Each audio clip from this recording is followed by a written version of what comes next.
The Lakers tried to end October over 500, facing the Rockets at Staples Center last night. So LeBron James and the Lakers hosting the Rockets. So final minutes of the first, Lakers up 11. LeBron drives, kicks to Carmelo Anthony. You know that's good. Carmelo made 3 threes in the first quarter alone. This is second quarter. LA up by 14. Rockets turn it over. Lakers in transition. LeBron James throws up that filthy two-handed reverse dunk. It's his 19th year in the league, and he is still doing that. He finished with 15 points, 8 assists, and 7 rebounds. So later in the second, Lakers up by 21 now. Russell Westbrook attacks the rim.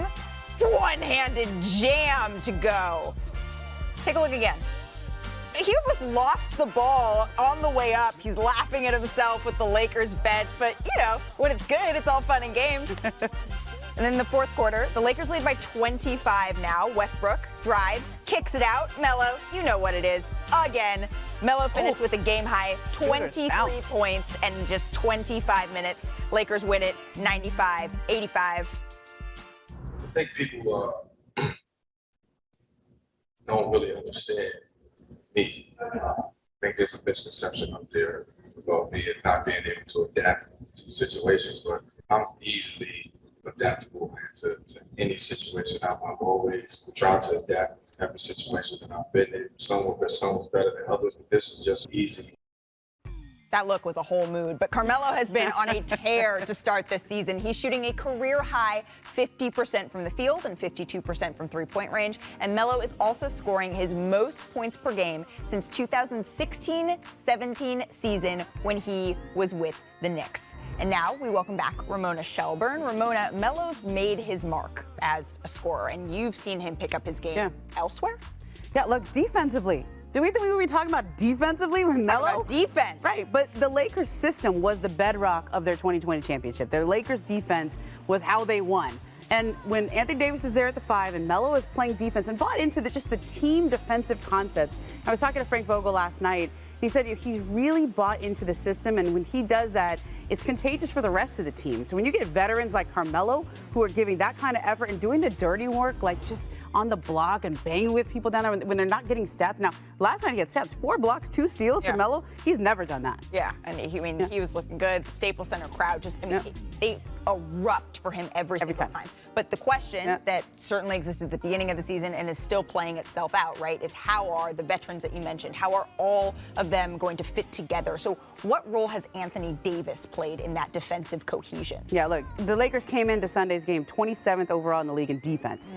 That's terrible for a team with Anthony Davis, a defensive player of the year candidate every year he plays. But they moved him to the 5 yesterday, and I think that, Frank Vogel said they talked about it mostly because of Houston's lineup, and they had an opportunity to see how their smaller lineup looked. But I think this is here to stay. They look so good. They're +8 with him at the 5 there, but that starting lineup that they had, their net rating over the course of the season has not been good at all.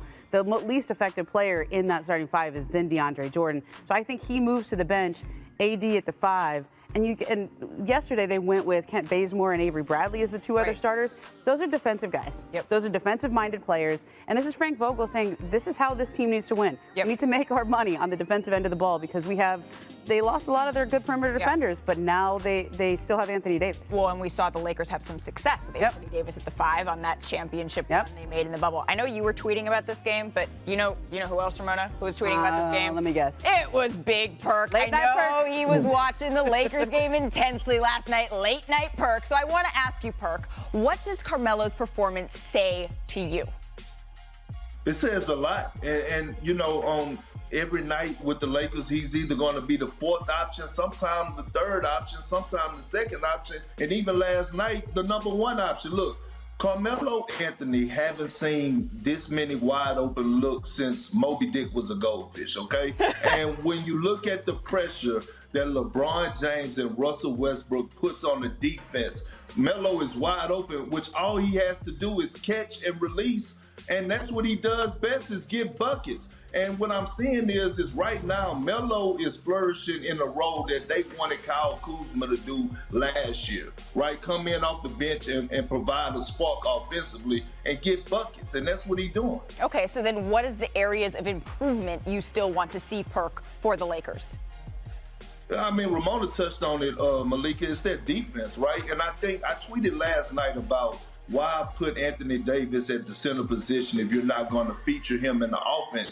And then I had to go back and think about it, that I was a defensive-minded guy. And I also love what Frank Vogel is doing by putting Anthony Davis at center, even if he's not featured in the offense, because you know what it's doing? It's challenging Anthony Davis to be the anchor on defense. And that's what we saw last night.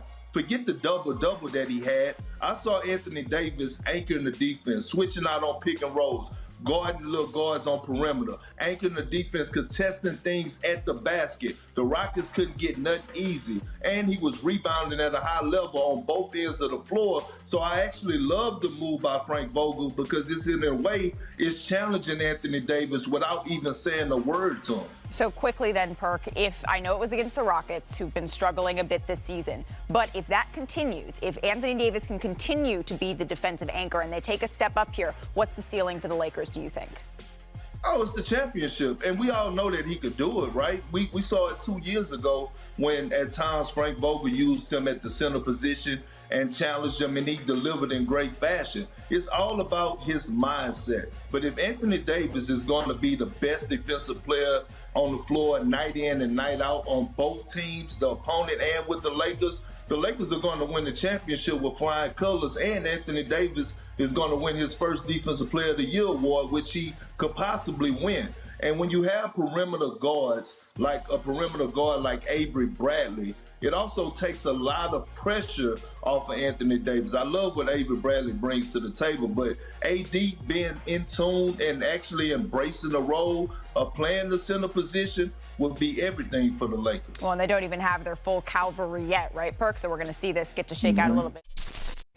Thanks for watching ESPN on YouTube. For live streaming, sports, and premium content, subscribe to ESPN+.